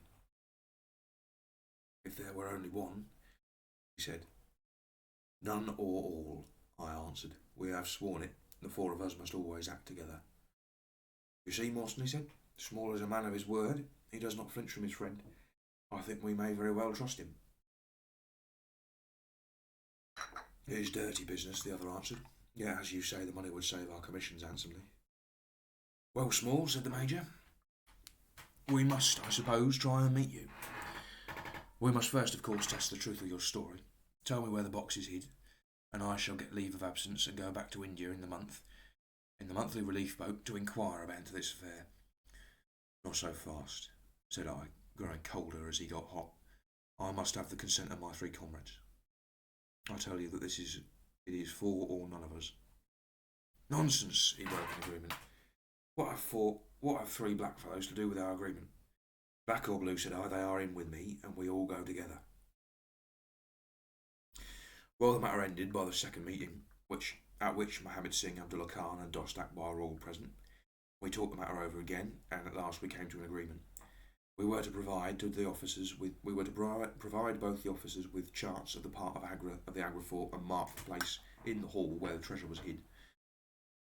Major Sholto was to go to India to test our story. If he found the box, he was to leave it there, to send out a small yacht provisioned for a voyage, which was to lie off the Rutland Isle, and to which we were to make our way, and finally to return to his duties. Captain Morstan was then to apply for leave of absence and to meet us all at Agra, and there we were to have a final division of the treasure. He was taking the Major's share, as well as his own. All this we sealed by the most solemn oaths that the mind could think or the lips utter.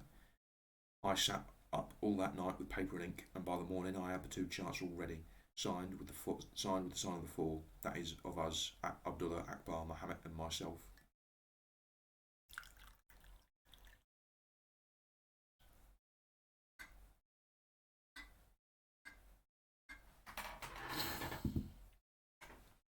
Well, gentlemen, I weary you with my long story, and I know that my friend Mr. Jones is impatient for me to get me safely stowed in the chokey.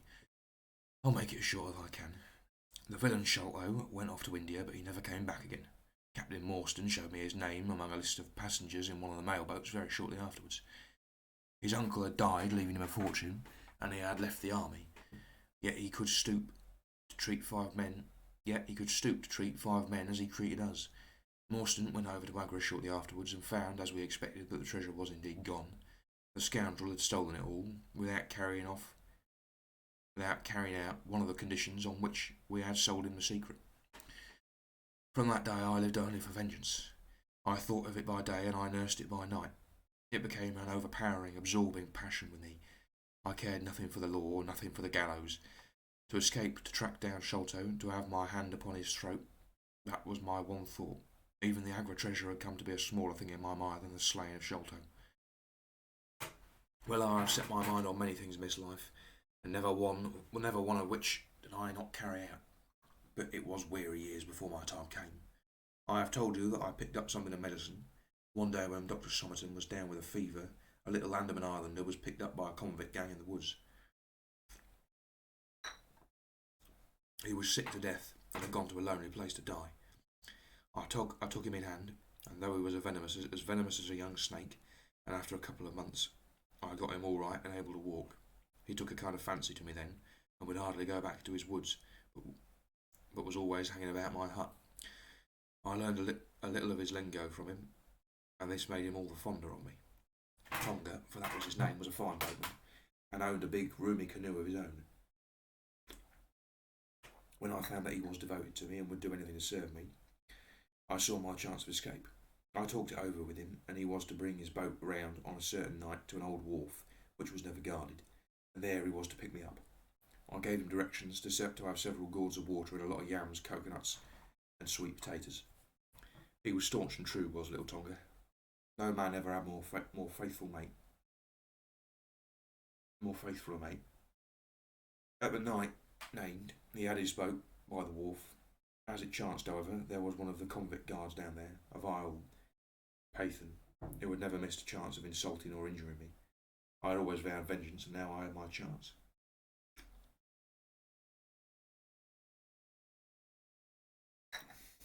It was as if fate had placed him in my way, and that I may pay my debt before I left the island. He stood on the bank with his back to me, and his carbine on his shoulder. I looked about for a stone to beat out his brains with, but none could I see. Then a queer thought came into my head and showed me where I could lay a hand upon a weapon. I sat down in the darkness and unstrapped my wooden leg. With 3 long hops I was on him. He put his carbine to his shoulder, but I struck him full and knocked the whole front of his skull in. You can see the split in the wood now where I hit him. We both went down together, for I could not keep my balance, but when I got up I found him still lying quiet enough. I made for the boat, and in an hour we were out to sea. Tonga had brought all his earthly possessions with him, his arms and his gods. Among other things, he had a long bamboo spear and some Andaman coconut matting, with which I made a sort of sail. For 10 days we were beating about, trusting to luck, and on the 11th we were picked up by a trader which was going from Singapore to Jeddah with a cargo of Malay pilgrims. They were a rum crowd, and Tonga and I soon managed to settle down among them. They had one very good quality: they let you alone and asked no questions. Well, if I were to tell you all the adventures that my little chum and I went through, you would not thank me, for I would be here until the sun was shining. Here and there we drifted about the world, something always turning up to keep us from London. All the time, however, I never lost sight of my purpose. I would dream of Sholto at night 100 times. I had killed him in my sleep. At last, however, some 3 or 4 years ago, we found ourselves in England. I had no great difficulty in finding where Sholto lived, and I set to work to discover whether he had realised the treasure, or if he still had it. I made friends with someone who could help me. I name no names, for I don't want to get anyone else in a hole. And I soon found that he still had the jewels. Then I tried to get at him in many ways, but he was pretty sly, and I always had 2 prize fighters beside his sons and his kit to go on guard over him. One day, however, I got word that he was dying. I hurried at once to the gardens, mad that he should slip out of my clutches like that, and looked through the window. I saw him lying in bed with his sons on either side of him. I'd have come through and taken my chance with the 3 of them, only even as I looked at him his jaw dropped, and I knew that he was gone. I got into his rooms that same night, though, and I searched his papers to see if there was any record of where he had hidden the jewels. There was not a line, however, so I came away bitter and savage as a man could be. Before I left, I bethought me that if I ever met my Sikh friends again, it would be a satisfaction to know that I had left some mark of our hatred. So I scrawled down the sign of the 4 of us, as it had been on the chart, and I pinned it on his bosom. It was too much that he should be taken to the grave without some token from the men whom he had robbed and befooled. We earned a living at this time by my exhibiting poor Tonga at fairs and other such places as the Black Cannibal. He would eat raw meat and dance his war dance, so we all had a hatful of pennies after day's work. I still heard all the news from Pondicherry Lodge, and for some years there was no news to hear, except that they were hunting for the treasure. At last, however, there came what we had waited for so long. The treasure had been found. It was up at the top of the house in Mr. Bartholomew Sholto's chemical laboratory. I came at once and had a look at the place, but I could not see how with my wooden leg I was to make my way up to it. I learned, however, about a trapdoor in the roof, and also about Mr. Sholto's supper hour. It seemed to me that I could manage the thing easily through Tonga. I brought him out with me with a long rope round his waist. He could climb like a cat, and he soon made his way through the roof, but, as ill luck would have it, Bartholomew Sholto was still in the room to his cost. Tonga thought he had done something very clever in killing him, but when I came up by the rope I found him strutting about as proud as a peacock. Very much surprised was he when I made at him with the rope's end and cursed him for a little bloodthirsty imp. I took the treasure box and let it down, and then slid down myself, having first let the sign of the 4 upon the table, and come back at last, to show that the jewels had come back at last to those who had most right to them. Tonga then pulled up the rope, closed the window, and made off the way that he had come. I don't know that I have anything else to tell you. I had heard a waterman speak of the speed of Smith's launch, the Aurora, so I thought she would be a handy craft for our escape. I engaged with old Smith and was to give him a big sum if he got us safe to our ship. He knew no doubt that there was some screw loose, but he was not in on our secrets. All this is the truth, and if I tell it to you, gentlemen, it is not to amuse you, for you have not done me a very good turn, but it is because I believe the best defence I can make is just to hold back nothing, but let all the world know how badly I have myself been served by Major Sholto, and how innocent I am of the death of his son. A very remarkable account, said Sherlock Holmes.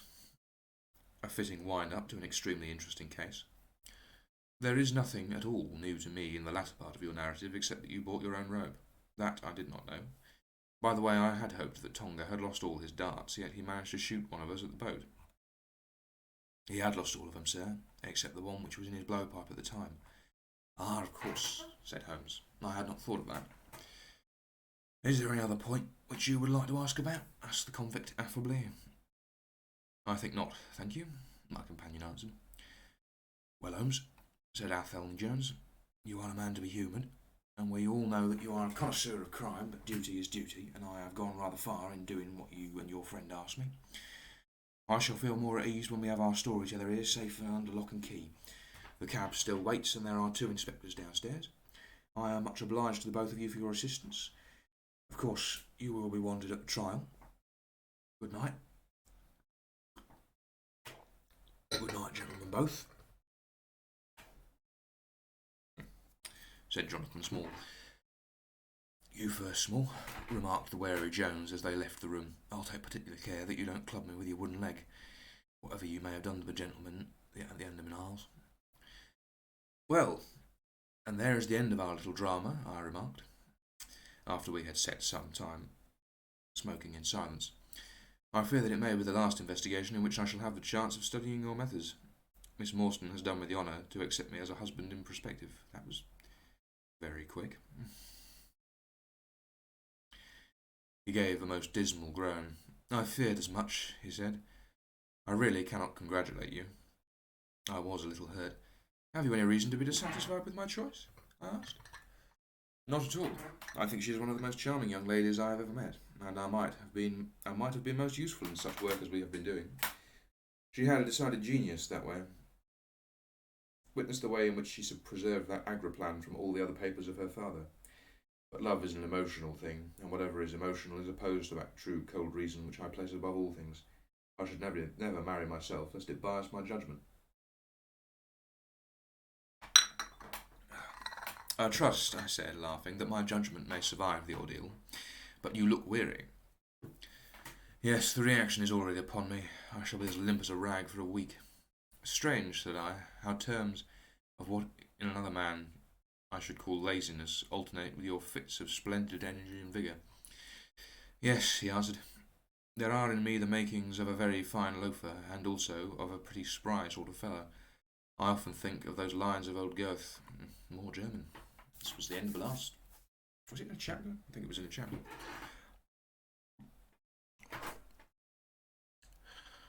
I really should look up how to pronounce that B thing. Schade de something. Die Natur nur Mensch aus dir schuf, den zum würdigen Mann wo und zum Schelmen der Strophe. That was no doubt completely butchered. By the way, apropos of this Norwood business, you see that they had, as I surmised, a confederate in the house, who could be none other than Aloud the butcher. So Jones actually has the undivided honour of having caught one fish in his great haul. The division seems rather unfair, I remarked. You have done all the work in this business. I get a wife out of it. Jones gets the credit. Pray, what remains for you? For me, said Sherlock Holmes, there remains the cocaine bottle. And he stretched his long white hand up for it. And thus ends the sign of the four. So, well, I will be taking a few minutes to look through the various things that I did not recognise, words, places and such. You are welcome to leave or stay as you wish. Of course, I believe the next one, I'll look now, as it, see full screen capture, and then Sherlock Holmes, Canon. The next one is A Scandal in Bohemia, the origin of Irene Adler. So that's something to look forward to. I don't know yet how I will handle the short stories because I don't know quite how long they are. So it will depend. I think if they are sort of 2 hours worth of reading, I'll probably go for 2 stream. So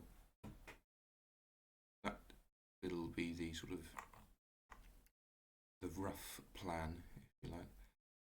I believe so. It'll be sort of rough. The future reading will be the Adventures of Sherlock Holmes. So these ones, and then the memoirs, and then the Hand of the Baskervilles, which was published next, and then the Return, because of course the final problem is the one where he supposedly dies, and then in the Return he comes back. So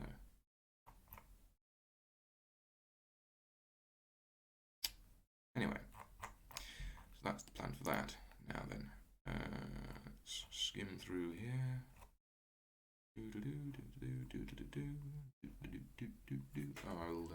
I'll open the comments on my phone. just in case.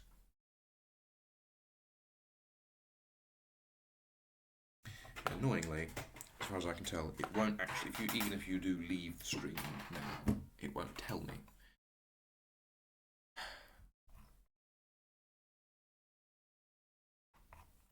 This is the wrong chapter. This is, I want chapter 10, the end of the Islander.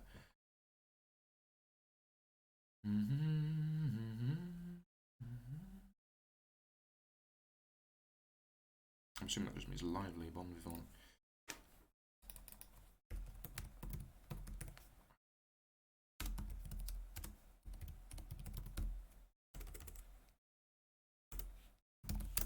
There we go, bon vivant, well living, lively.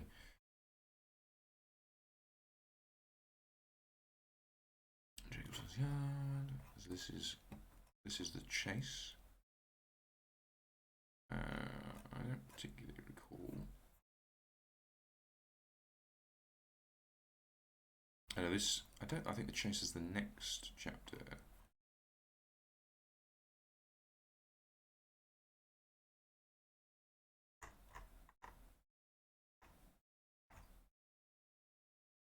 Winwood Reed. Who are we? Winwood Reed. There we go. I can actually find that one because it's not just one name. Winwood Reed, a British historian, explorer, novelist, and philosopher. Published The Martyrdom of Man. The Outcast. The Martyrdom of Man, I believe that is the book that Holmes gives to Watson. Martyrdom of Man, yeah, Winwood Reed's Martyrdom of Man. Yeah.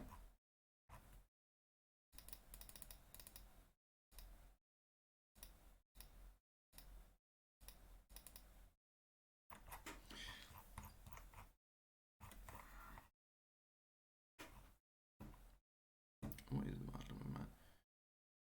It's two best known books. Well, there isn't a page for it, which is quite annoying. Martyrdom of Man, here we go.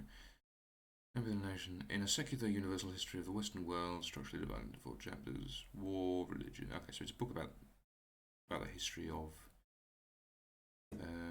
probably Europe. Yeah, Western world, definitely Europe.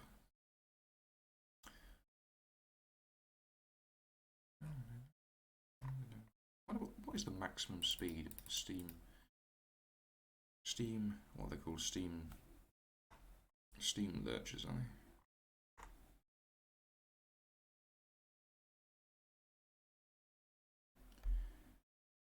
Steam lurchers. Max speed. 35 miles an hour. That kind of takes the wind out of that. Newfoundland dog. Assuming it's just dog breed. Yeah. Oh dear.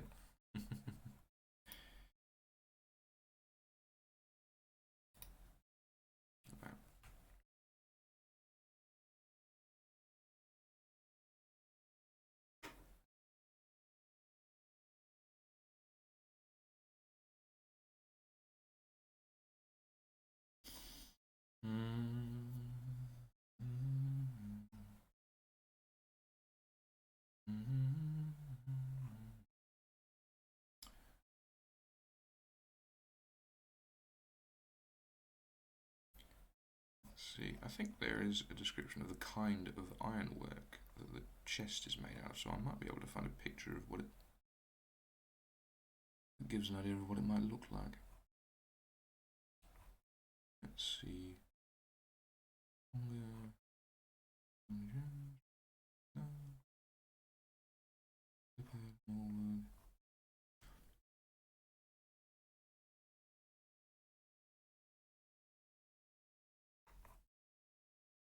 I believe it was in the bit where they're looking at the box.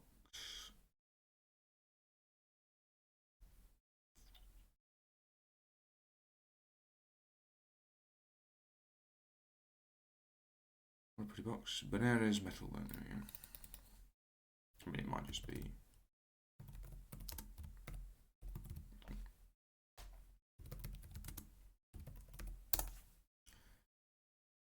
Oh, there you go.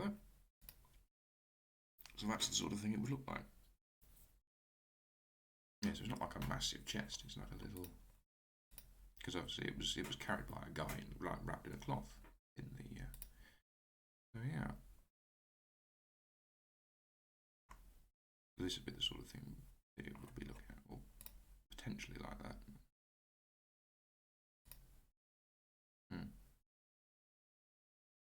Anyway, so that's that bit. Let's see. That always makes me laugh. It's childish, really, but. Oh dear. I didn't realise this chapter was quite as long as it is. This is going to be nearly a 2-hour stream, I think. Close.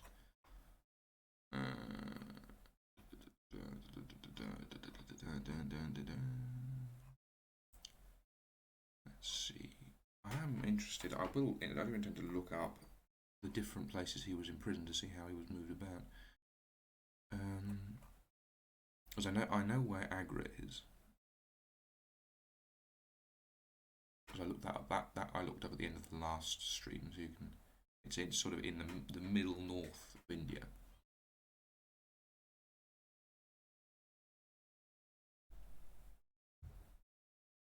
I'm guessing that Mutra is in a similar place.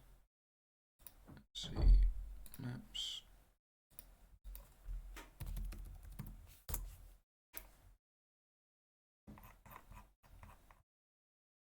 Yeah, so Agra is sort of. So there's Lucknow that was mentioned. I think it's Lucknow. I'm pretty sure Agra is.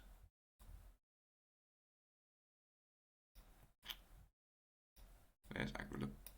Yeah, so he's like just out here. That's where he's working. He fled to Agra, and then Lucknow is that way. And then I think he said, what was the other one he was on about? I don't know. It was say something poor, I think. I don't know. I'm dreadful at remembering. I mean, I'm bad enough at remembering English names. Let's see, what is a nulla? I'm guessing it's just like a hill of some description. I might be wrong. It is. It's a watercourse or a riverbed. Okay, so it's yeah. There were something huddled at the bottom of a riverbed. I'm guessing that this is going to be Sepoy.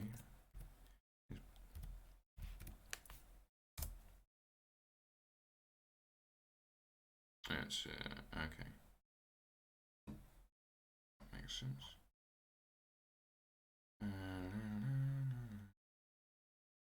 There's Agra. Agra, there was the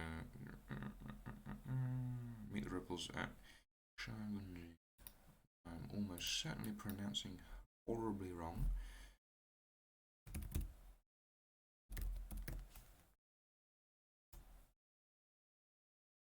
I'm guessing that is. These are. Look, that'll be what it is.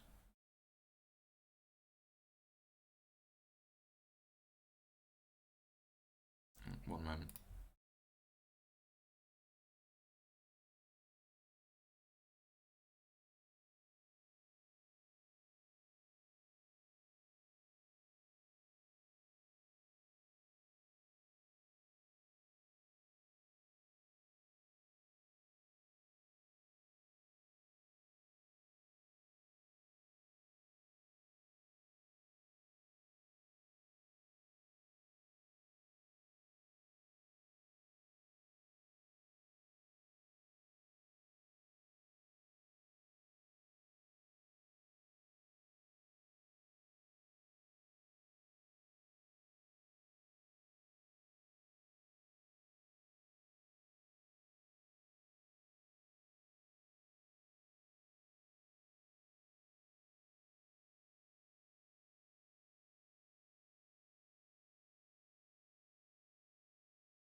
to field some questions about what the farmer's doing in the field next to my nan's house.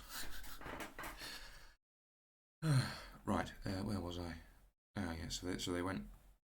They sign out down here, and then Lucknow was to the. It was over here somewhere. I did see it. Where's... I've lost Agra now. There's Agra. And then Lucknow. There's Lucknow. I mean, Cawnpore, farther south of Agra. Yeah, there's Agra. I'm guessing that that's probably misspelled. If I had to make a guess. Hey, look at that. It actually isn't. It's just... Yeah. One moment.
Well, you have been warned about the lack of professionalism.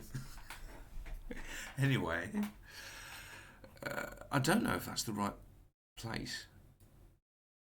I mean, it's technically to the south. But I don't know if that's what this is meant to be. Anyway, I don't want to spend too long looking at geography. So, obviously, as always, I am thinking I did look into Pride and Prejudice, and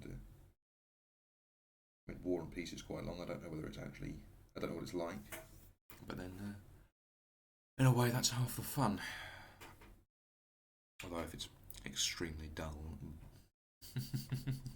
could be a problem.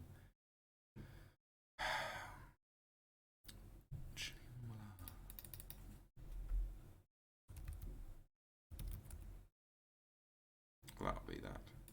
That'll definitely be that. Yeah. It's obviously anglicised the...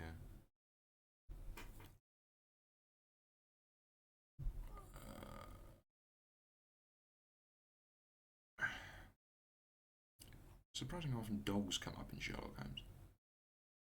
Seems to be all the time. Speak of the devil. I mean, it's not quite literal, but... The last two times I've looked up dogs, it was Toby. He was half lurcher, half spaniel, I think he was. And then we obviously had the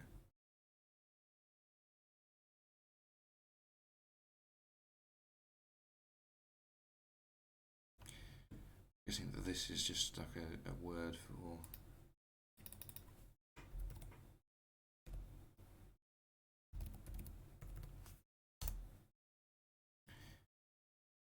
a foreigner. Yeah, it's a white person from...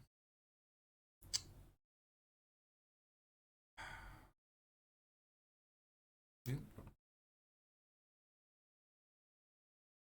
Where is Duke? We've got the looking for this. Is another word I don't recognise. I'm guessing this is a kind of currency, perhaps a Portuguese gold coin. There you go.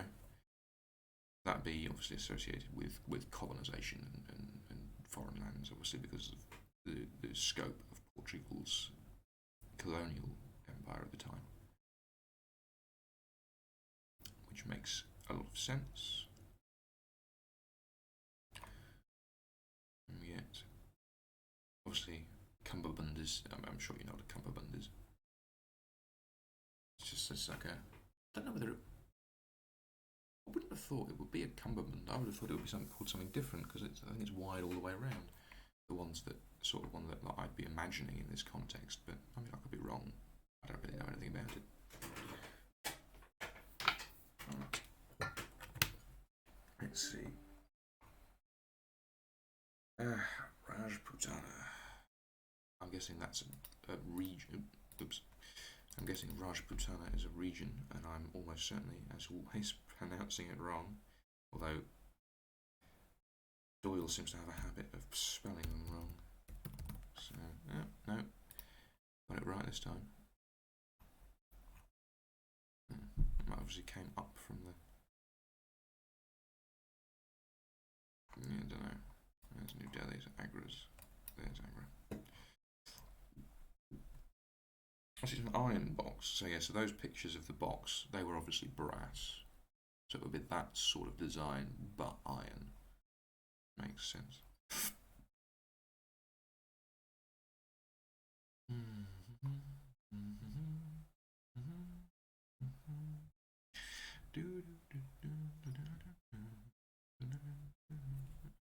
don't know why that keeps coming into my head.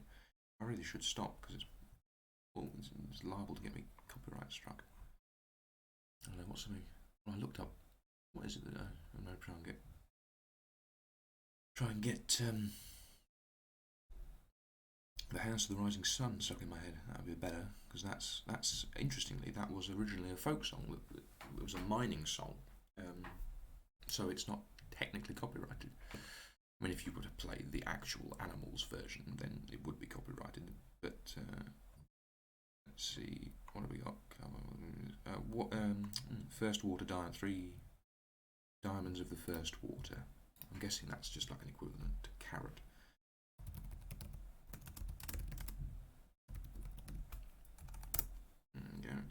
The phrase comes from a technical term to describe diamonds. The degree of brilliance in a diamond is called its water, so a diamond of the first water is an exceptionally fine diamond. There you go. Does it have equivalence to carat?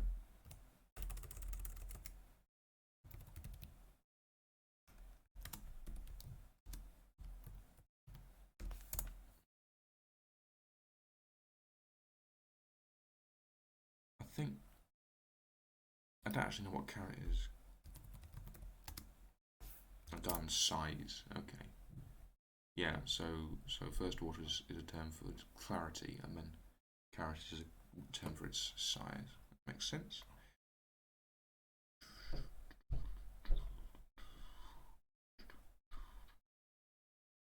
There is a house in New Orleans they call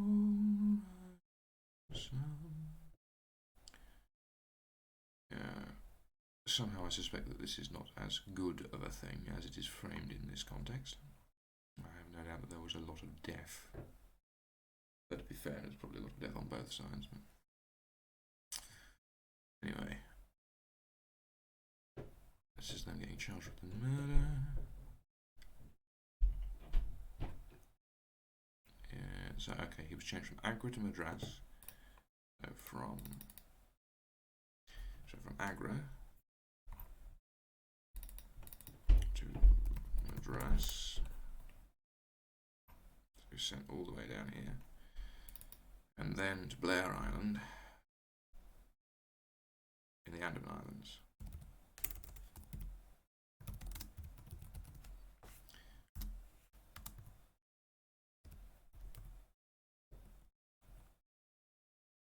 Have I spelled that right? I have spelled that right. Well, I'm just going to Google Andamans,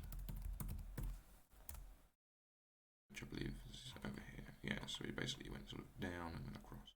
Interesting. So this is where he was.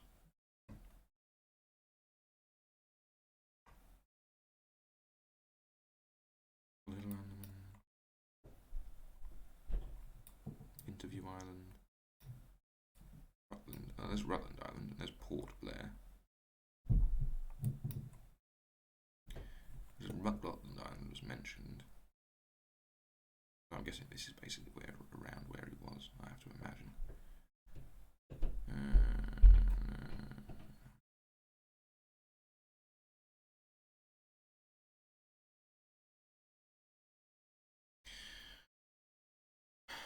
It's been so many and God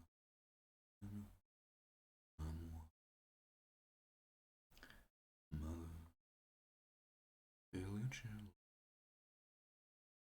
not to do what I've done,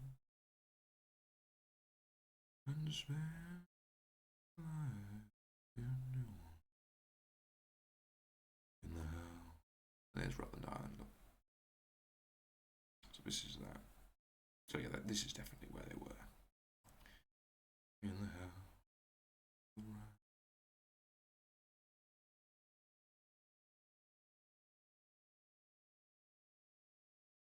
In 5 seconds I've already forgotten. I swear there were other things that I didn't want to look up, and yet.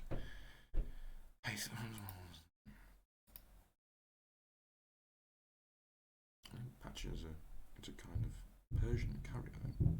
I don't think that's related at all.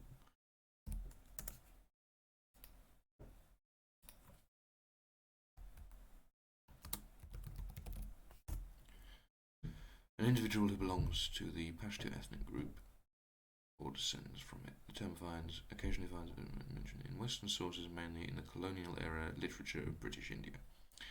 Historically, the term Afghan was also used as synonymous with that. Okay, so it's sort of people from like around there. Probably a grossly inaccurate use of the term on the part of Doyle, but who can say?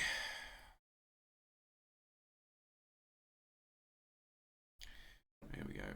This is the route they took away from the Andamans. So they started here, and they went from Singapore, which I mean I should probably be able to guess where they went from.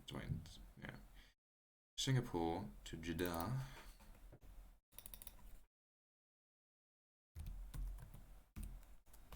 Saudi Arabia. So they went to Singapore to that's Jeddah.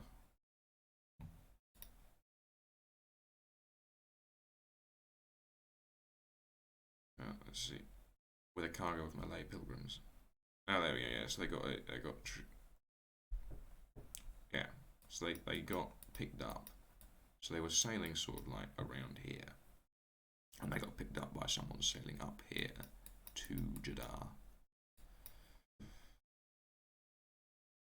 and then they sort of made their way from there to London, presumably through. I mean, whether they went by land or whether they went through the Mediterranean. Doesn't say. He deliberately doesn't mention it.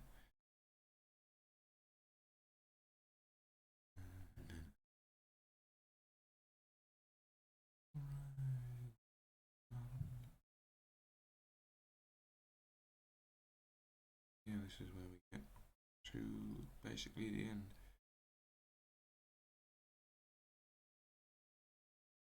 It's kind of amusing that Holmes, like of all things, it didn't occur to him that there'd be one in the blowpipe.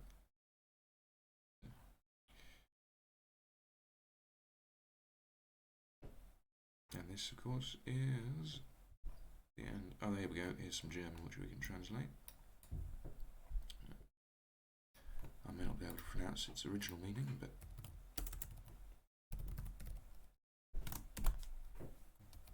yeah. There we go.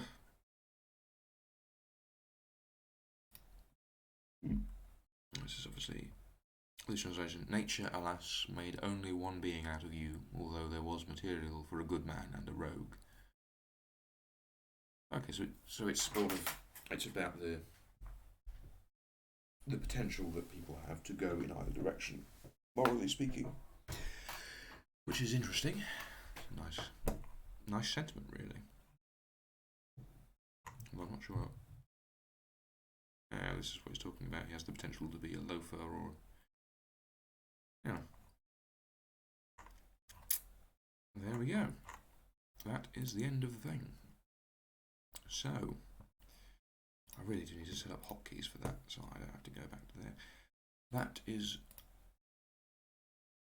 stream finished, and it is quite possible that there's been no one watching for the last 20 minutes, but happened before. That being said, if you have any anything you'd like me to branch out into, I may, I've said it before, I haven't done, I may at some point try reading Pride and Prejudice. I sort of got thrown off by the fact that the start opens with a lot of female voice work, and well, I'm not especially well practiced at that. I mean, I'm not particularly well practiced at male voice work, but I have at least got my own voice. That being said, yeah, as always, if you have anything you'd like to say, do please feel free to say it. And I will wait probably until I'll wait until 13 past, and then I will end the stream at that point.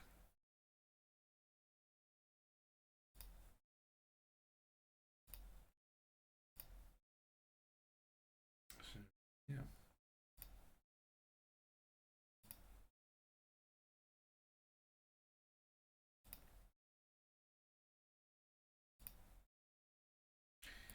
Be interesting to see if I go into this stream summary. Yeah, there's.